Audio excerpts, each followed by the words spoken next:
ప్రభువైన యేసుక్రీస్తు నామంలో అందరికి వందనములు తెలియజేస్తున్నాను. అందరు క్షేమంగా ఉన్నారా? మరొక రోజులకు మనం వచ్చి ఉన్నాము. ప్రభువారు మనల్ని చక్కగా గడిచిన దినాలన్నింటిలో క్షేమంగా కాపాడి మరొక రోజును మనకి ఇచ్చినందుకు ఆయనకి కృతజ్ఞతలు ముందుగా చెల్లిద్దాము. అలాగే ప్రతిరోజు కూడా మనం ఈ మధ్య కాలంలో యోహాను సువార్తలో యేసువారు చేసిన సూచక క్రియలను 7గా చూసుకొని ఉన్నాము. మరి ఇప్పటి వరకు 6 సూచక క్రియలు చూసుకున్నాము. ఈరోజు చివరిగా 7వ సూచక క్రియను చూసుకోబోతుండగా ఆయన యొక్క మహిమను బయలుపరుచుకునేటందుకు, ప్రత్యక్షపరచుకునేటందుకు శిష్యుల దగ్గర ఆయన చేసిన ఒక మహిమ ఆశ్చర్య కార్యమును ఈరోజు చూసుకోబోతుండగా రండి, బైబిల్ తీయండి. ఎవరు కూడా నిరాశపడవద్దు.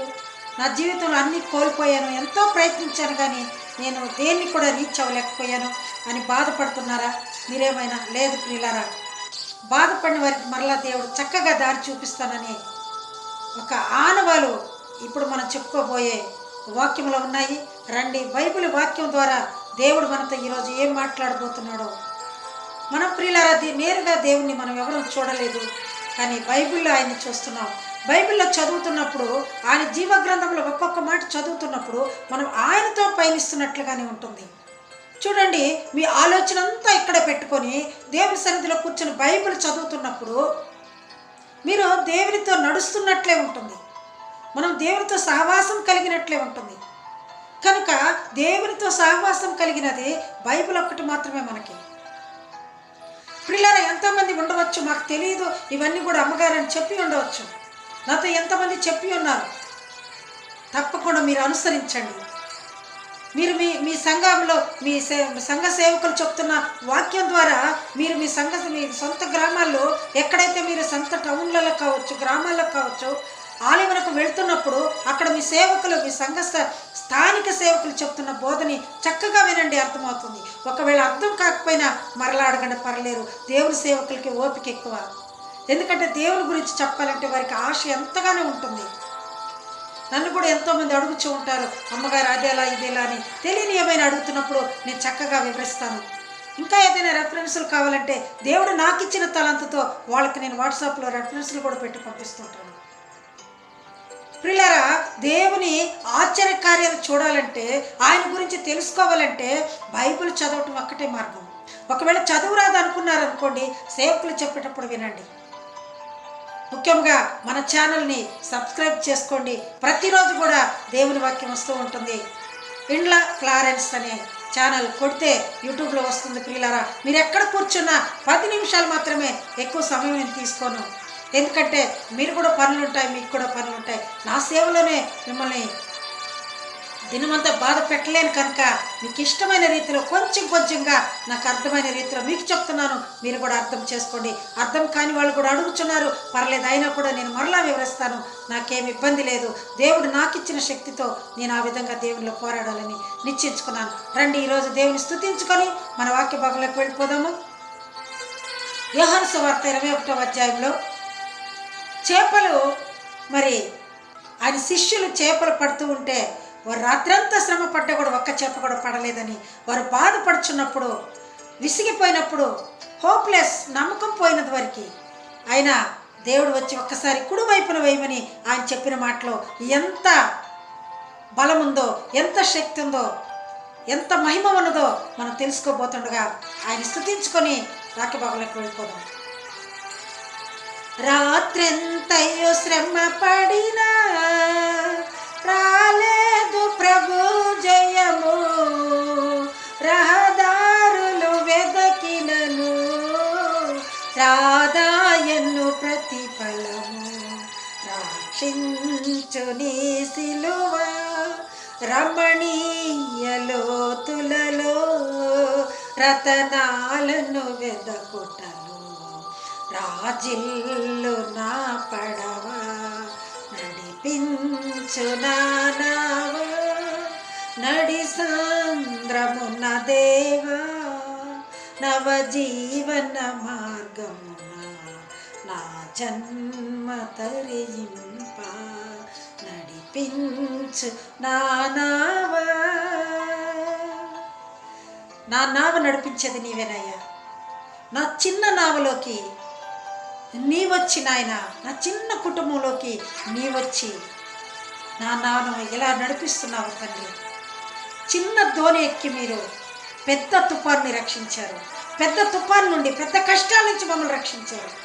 ఈరోజు అలాంటి నావలో ఎక్కి వారికి కావలసిన జీవనోపాయమైన చేపల్ని మీరు చూపిస్తున్నారు ప్రభువా. మీకే వందనాలు తండ్రి.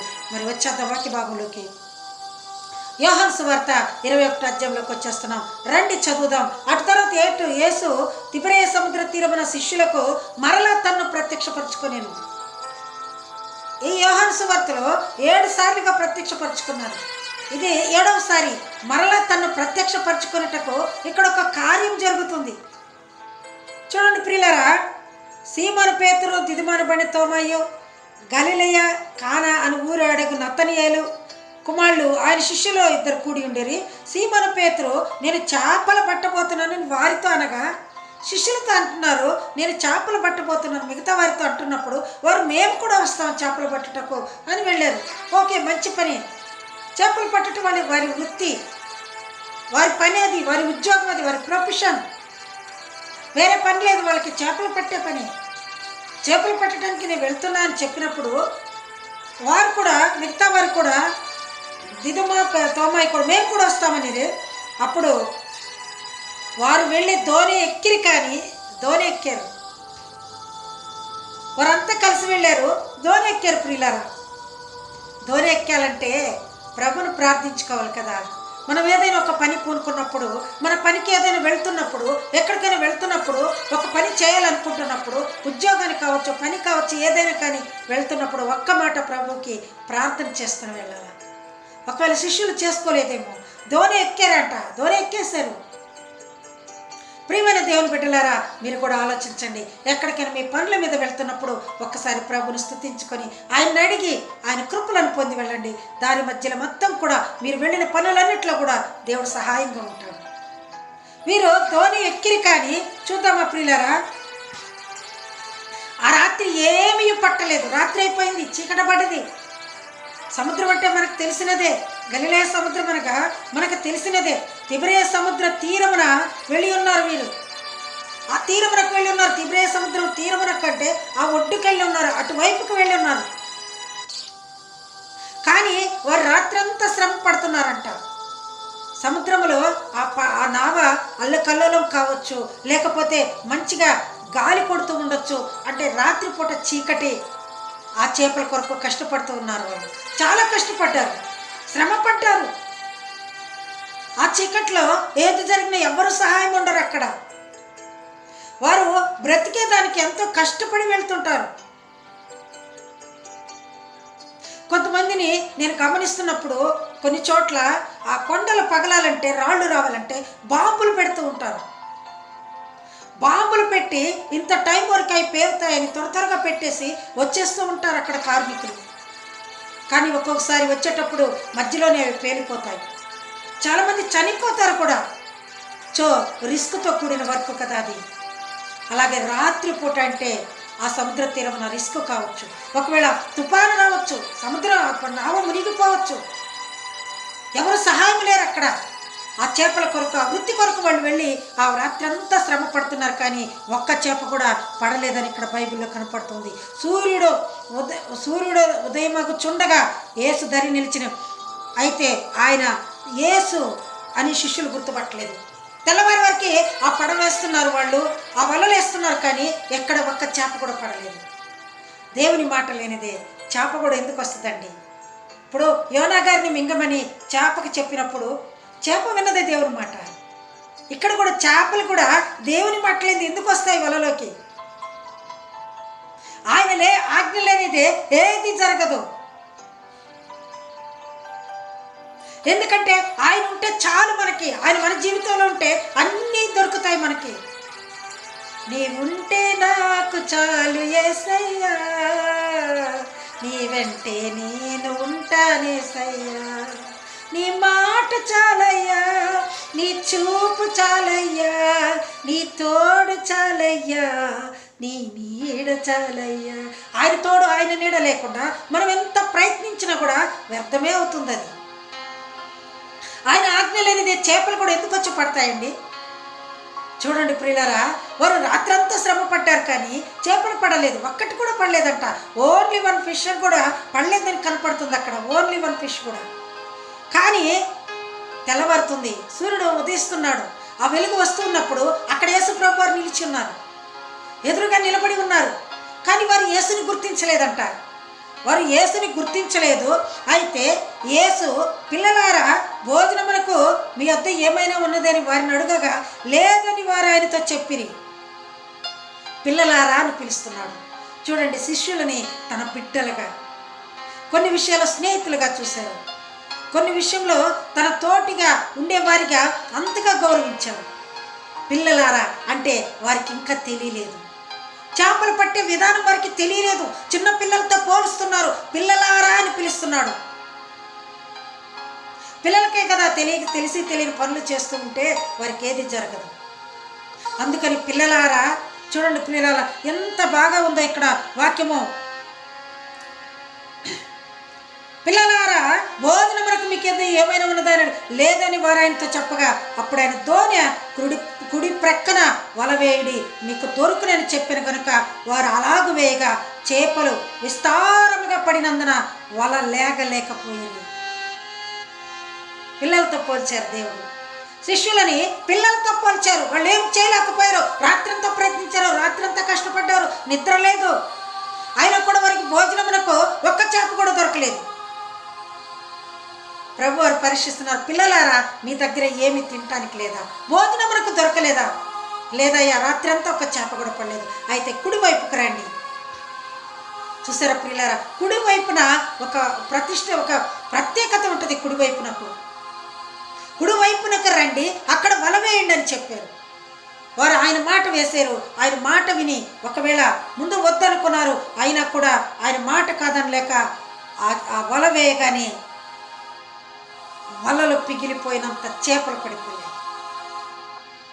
వలలు పిగిలిపోయేంత చేపలు విస్తారముగా పడ్డాయి. 1 కాదు 2 కాదు. చూసారా పిల్లలారా అని సంబోధించారు. మనం పిల్లలమే అనే దృష్టిలో, పెద్దవారం కావచ్చు, వయసులో పెద్దవారం కావచ్చు, ఫిజికల్గా మన బాడీ బాగా స్ట్రాంగ్గా ఉండొచ్చు, హైట్ వెయిట్ ఉండవచ్చు, కానీ ఆయనలో ఎదగలేకపోతే మనం ఇంకా చిన్న పిల్లలమే. సొలొమోను మహారాజు అడిగాడు కదా, అయ్యా నేను బాలుడను, ఇంతమంది ప్రజలు నేను పరిపాలించగలనా? నాకు తెలివి జ్ఞానం ఇయ్యయ్యా, నేను ఎలా చేయాలో నాకు తెలియదని బాలుడనని ఒప్పుకుంటున్నాడు సొలొమోను మహారాజు. నీవు నేను కూడా ఒప్పుకోవాలి ప్రియులారా. మాకే తెలుసు అన్నీ. కొంతమంది అంటారు మాకు తెలుసు, వాక్యం కొంచెం సేపు వినండి అమ్మంటే మాకు తెలుసు, మేము చదువుతున్నాం, మీరు చెప్పనవసరం లేదు. పర్వాలేదు, దేవుని వాక్యం తెలిసినా ఎన్నిసార్లు విన్నా తప్పు లేదు కదా. ప్రతి ఒక్క సేవకులు చెప్తున్నప్పుడు ఒక కొత్త పదం మనకు దొరుకుతుంది. అందులో వారి మాటలలో ఒక కొత్త ఆశ్చర్యకరమైన ఒక పదాన్ని మనం పట్టుకోబోతున్నాం.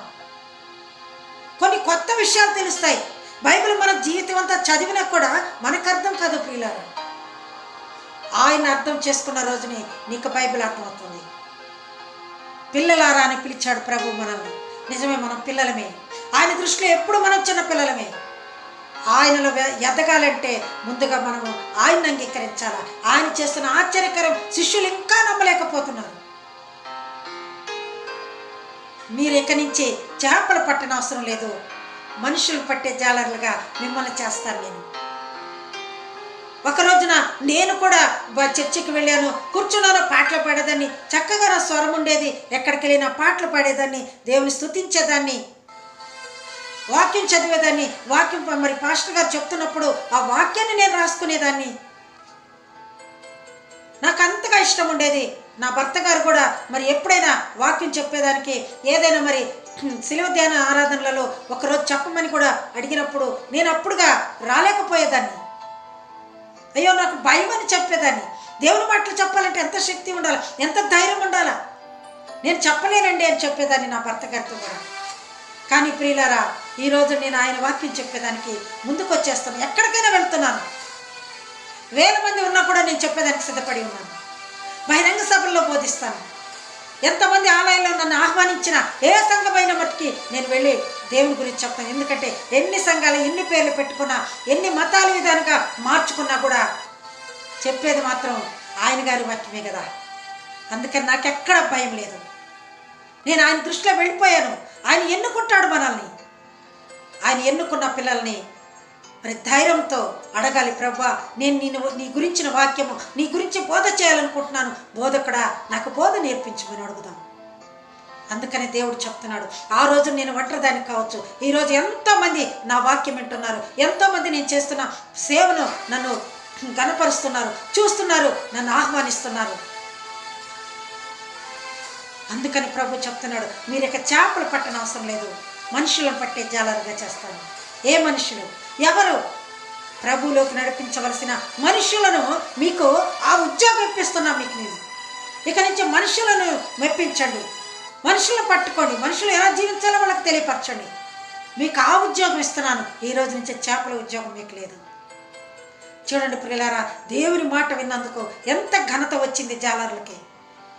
జాలర్లకి ఎంత ఘనత వచ్చింది. మీరు ఎక్కడికైనా వెళ్ళి కుటుంబాలు ప్రార్థిస్తున్నప్పుడు మీ చెప్పులు బయట వదిలి వెళ్ళి ప్రార్థించి వస్తున్నప్పుడు మిమ్మల్ని గౌరవించలేకపోతే ఆ చెప్పు ధూళిని అక్కడ వదిలేసి రమ్మని చెప్తున్నాడు శిష్యులతో కూడా ఆయన. అలాంటి శిష్యులకు చెప్తున్నాడు, మీరు వెళ్ళి ఇక్కడ మనుషులు పట్టే జాలరుగా చేస్తాను, మీరు ఇక చేపలు పట్టే జాలరుగా వద్దని చెప్తున్నారు ప్రభు.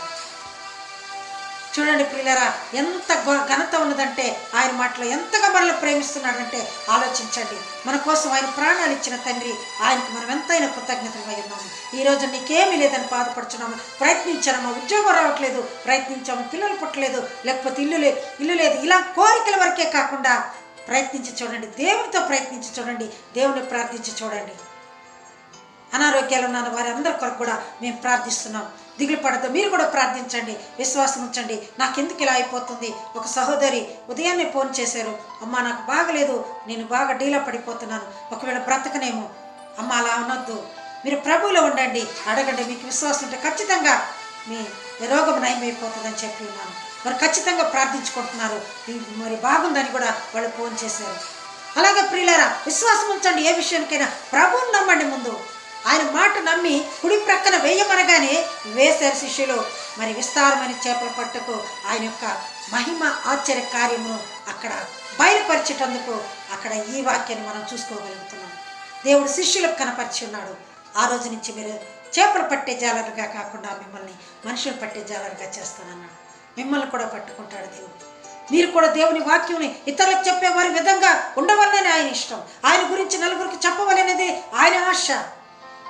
శిష్యులకు చెప్పినది అదే కనుక మనం కూడా శిష్యులమే, ఆయన బిడ్డలమే, మనం కూడా పిల్లలమే. తండ్రి యొక్క మాట విందాం, ఆయన కృపలను పొందుదాం. ఈ రోజుతో యోహాను సువార్తలో 7 ఆశ్చర్యకార్యములు లేకపోతే సూచక క్రియలు మనం చూసుకొని ఉన్నాం. మరుసటి రోజున మరి యొక్క వాక్య భాగంతో ఆయన మనకేమిస్తాడో దాని నుంచి మనం వచ్చేద్దాం. విన్నా మీ అందరిని కూడా దేవుడు దీవించి ఆశీర్వదించిన దాకా. Amen. God bless you all.